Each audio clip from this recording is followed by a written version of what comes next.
What's up? Welcome to another edition of the Nerd Enthusiast Poker Podcast with Anthony Itahogi and Brian, not the man, Keen. We are hanging out, but make sure that you check out our sponsor, theslotsquad.com. Go there for all the exclusive signups.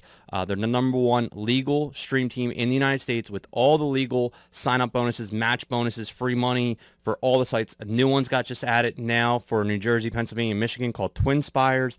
That's brand new, so go over there, check it out, theslotsquad.com. You can sign up for all those sites, including the new one, Twin Spires, and some of the new sports books as well are up there as well. So go there, get in there, get your free money, take advantage of it, and it also supports us as well, so we thank you. So theslotsquad.com, go check them out. This actually happened while we were out there, and I got wind of it like we were at Resorts World the day before this started. So this guy, Zach Gensler, I don't know how to pronounce it, but it's spelled Gensler. If you want to see more about it, go to uspoker.com. There's a story on it called The Time Traveler. This guy set the world record at the Resorts World for the longest poker hour session ever. So the previous record was held by Phil Locke. This got a lot of attention. It was at the Bellagio, set in 2010. It was for the longest poker session, in a row.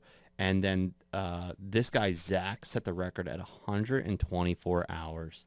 That's crazy. That's absolutely mind-blowing. I'd be broke.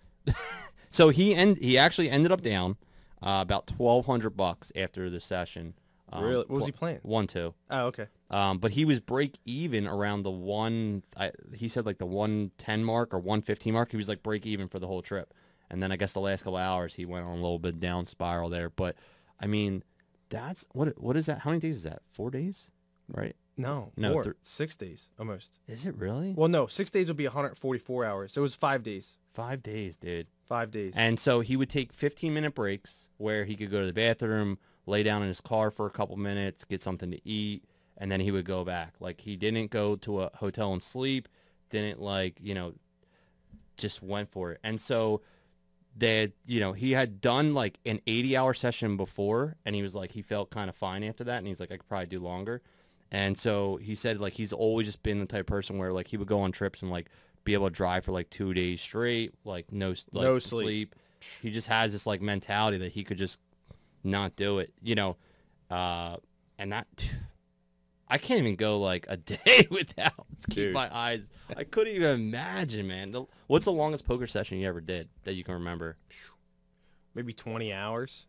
Yeah, I'm like 16, 17-hour range, like straight, like maybe had a lunch break or something in there, but maybe 16, 17 hours. Yeah, I mean, some of these guys that say they play for like 2, 3, I'm like, how, dude? Like, how do you play for 2 days straight? Like, so I won't even want to say it's a session because it wasn't a session, but the one tournament that I did win, it started at 11 and it got done at like 6:30 in the morning. So it was a one-day event. The Borgata one, yeah. So like that was like that was like almost 20 hours. Yeah, that's crazy, man. But you're riding the. I mean, you're riding the high. You're riding the high. Yeah, I mean, like after day 2 or 3 here, I would assume like, I don't know. It's probably a high in the beginning. It's probably just sucks in the middle, and then near the end though, the last day or two, like I know a lot of people because I had reached out to this guy because I saw him posting and I knew I was going to do something on it, so I had asked him a couple questions about it. But I know the last day, like a lot of people were stopping by and like checking in on him. How many Red Bulls he drank? Bro, I don't know what. I would have asked him all kinds of questions like, did you keep track of how many cups of coffee you had? Like, I don't know, man. But that's so it was submitted to the Guinness Book of World Records. They had to use security footage, his comp tracking like card to make sure he was there, and then he actually personally did a vlog every hour checking in from the table. Cool. He would post on Twitter every single hour.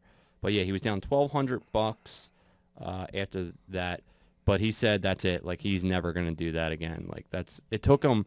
So here's the thing. He did it, right? And I talked to him again a week later. He's like, dude, it took me like over a week for my body to get back. He said his body was screwed up for like, he felt like crap for like a week straight. Well, yeah, if you're staying up for 5 days straight. Yeah. Really more than 5 days because 5 days is 120 hours. Yeah, so a little more than 5 days.